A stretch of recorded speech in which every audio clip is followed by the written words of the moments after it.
Hello everyone, আসসালামু আলাইকুম। আজকে আপনাদেরকে ভিন্ন স্বাদের পায়েস তৈরি করে দেখাবো, পুরাই বিয়েবাড়ির স্টাইলে। আপনারা চাইলে তৈরি করে খেতে পারেন। আমি কড়াইতে দুধ বসিয়ে দিয়েছি চাল করার জন্য।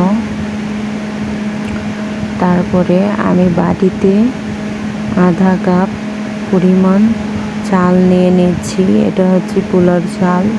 চালটা ভালোভাবে ধুয়ে আমি রাইস কুকারে বসিয়ে দিব।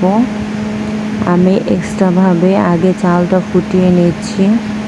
অনেক সময় দেখা যায় দুধে চালটা দিলে ভালোভাবে ফুটে না, কেমন দানা দানা থেকে যায়।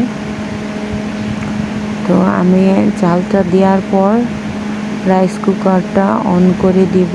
পরিমাণ মতো পানি দিয়ে, পানিটা একটু বেশি দিব যাতে চালটা ভালোভাবে সিদ্ধ হয়ে যায়। এখানে দুধের মধ্যে আমি চিনি দিয়ে দিচ্ছি। আপনারা যারা মিষ্টি খাবারে লবণ পছন্দ করেন অল্প একটু লবণ দিয়ে দিবেন, আর যারা পছন্দ করে না এটা স্কিপ করবেন। দারচিনি এলাচও দিয়ে দিচ্ছি। আমার ভাতটা হয়ে গেছে, আমি এখানে মিক্স করে নিচ্ছি। মিক্স করে কিছুক্ষণ জাল করার পর দেখতে পারবেন সম্পূর্ণভাবে পায়েসটা রেডি হয়ে গেছে।